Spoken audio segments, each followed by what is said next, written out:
ചട്ടമ്പി Paru April 7 മുതൽ എല്ലാ ദിവസവും രാത്രി 7:30 നമ്മുടെ സ്വന്തം സൂര്യ ടിവിയിൽ.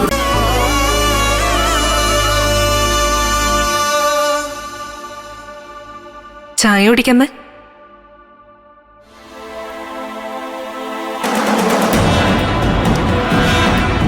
ആ സ്വാമി, സ്വാമി ഇങ്ങോട്ട് പോര്. ഞാനിവിടെ തന്നെ ഉണ്ട്.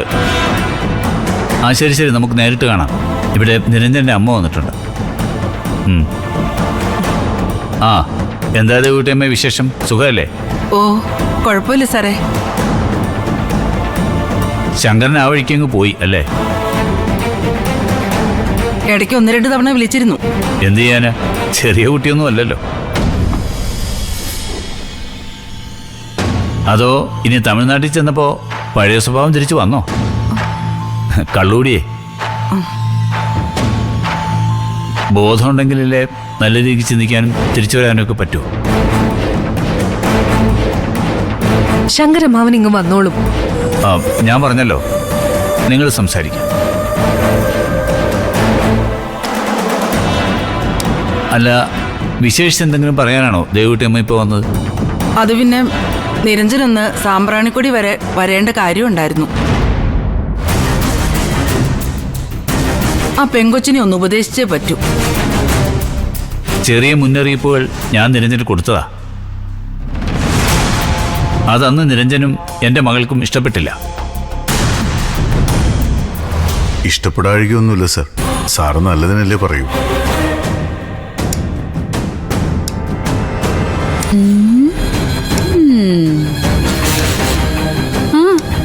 ഏതാണ്ട് വലിയ കൊനഷ്ട പിടിച്ച കേസാണെന്ന് തോന്നുന്നല്ലോ. അയ്യോ, അതൊന്നും അല്ല.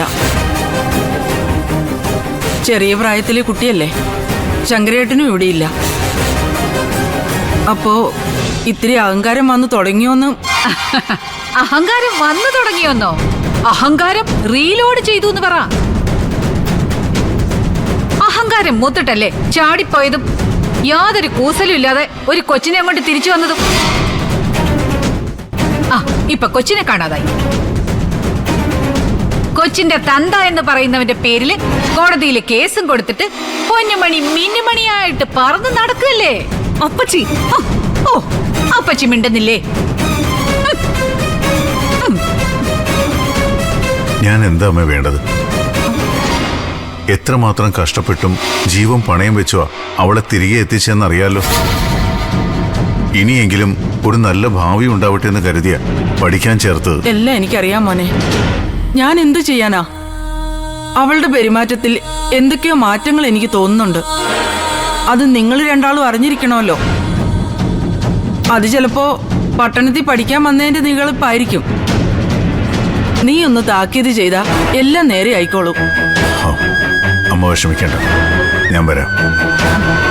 ഒന്ന് ഉപദേശിച്ചാൽ തീരാവുന്ന കാര്യങ്ങളേ ഉള്ളൂ. അതെ, പറയേണ്ട കാര്യങ്ങള് നിങ്ങളൊന്ന് സ്ട്രിക്റ്റ് ആയിട്ട് പറഞ്ഞാൽ മതി.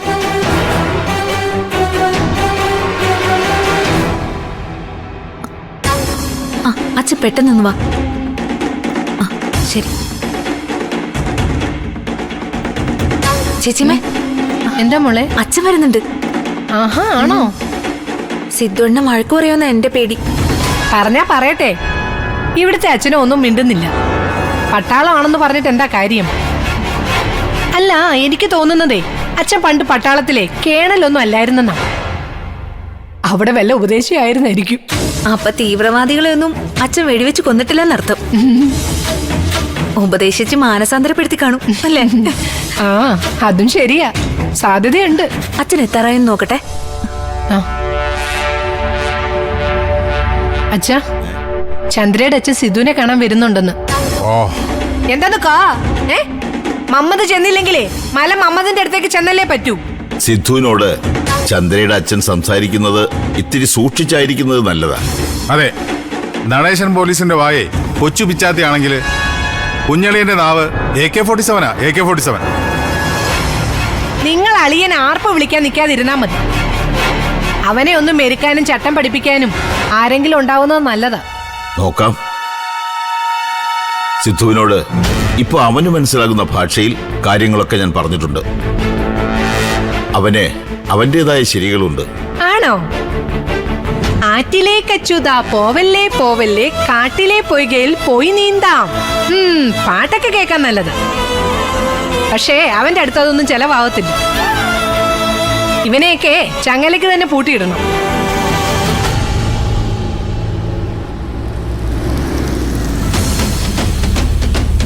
ചട്ടം പഠിപ്പിക്കാൻ വന്നിട്ടുണ്ട് നടേശൻ എന്ന കുങ്കിയാന.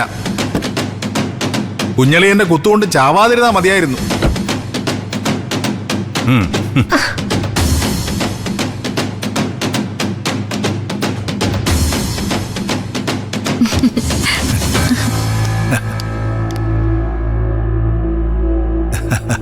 വരണം. പിടിയിട്ടപ്പുള്ളിയെ കിട്ടിയല്ലോ അല്ലേ? മോളെ പോയി സിദ്ധുവിനെ ഇങ്ങ് വിളിച്ചോണ്ട് വാ.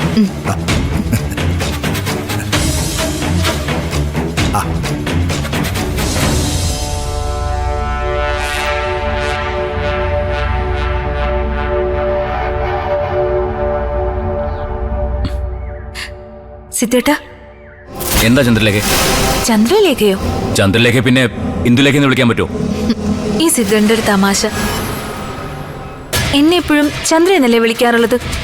അങ്ങനെ മതി കേട്ടോ, എനിക്കതാ ഇഷ്ടം. എനിക്ക് പക്ഷെ മുഴുവൻ പേര് വിളിക്കുന്നതാ ഇഷ്ടം. അതെന്തെങ്കിലും ആവട്ടെ, ഒക്കെ സിദ്ധന്റെ ഇഷ്ടം. പിന്നെ എന്റെ അച്ഛൻ വന്നിട്ടുണ്ട്, താഴോട്ട് വാ. സിദ്ധോട്ടൻ വന്നിട്ടുണ്ടെന്നറിഞ്ഞ് അപ്പൊ തന്നെ അച്ഛൻ വണ്ടി എടുത്ത് പാഞ്ഞു വന്നതാ. എന്ത് കാര്യത്തിന്? എന്താ സിദ്ധോട്ട ഇങ്ങനെയൊക്കെ പറയുന്നത്?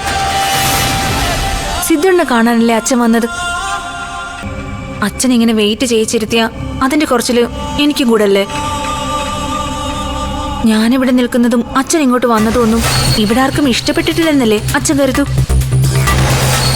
സിദ്ധോട്ടൻ വാ പ്ലീസ്,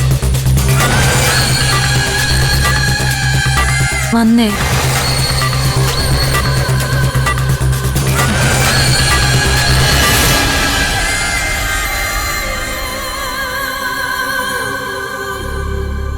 സിദ്ധാർത്ഥൻ അല്ലേ?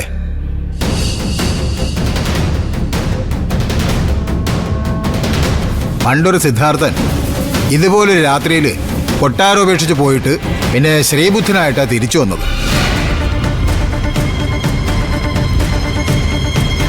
ഇതിപ്പോ അതിനു മുമ്പ് തിരിച്ചിങ്ങി വന്നു അല്ലേ?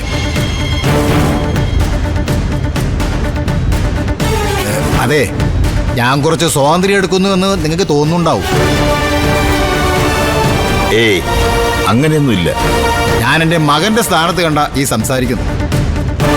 എനിക്കാണായിട്ട് പെണ്ണായിട്ടും ചന്ദ്രമോള് മാത്രമേ ഉള്ളൂ. ഇപ്പോ എനിക്കൊരു മകനെ കൂടി കിട്ടി. മക്കളുടെ പ്രായത്തിലുള്ളവരെയൊക്കെ നമ്മൾ മക്കളായിട്ട് കാണുന്നത് നല്ലതാ.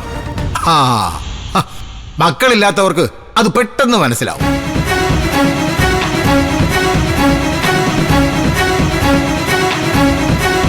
മക്കളില്ലാത്തവർക്കും ഭൂമിയിൽ ജീവിച്ചല്ലേ പറ്റൂ, ബുദ്ധി ചാവാൻ പറ്റില്ലല്ലോ.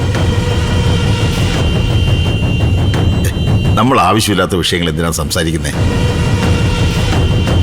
സിദ്ധുവിനെ കാണാനല്ലേ ചന്ദ്രയുടെ അച്ഛൻ വന്നത്? കണ്ടും കഴിഞ്ഞു. അപ്പോ ചടങ്ങ് കഴിഞ്ഞ സ്ഥിതിക്ക് എനിക്ക് പോവാലോ, കുറച്ച് ജോലിയുണ്ട്. ആ സിദ്ധു, സിദ്ധു ഒന്ന് വന്നേ. ആ വാടോ.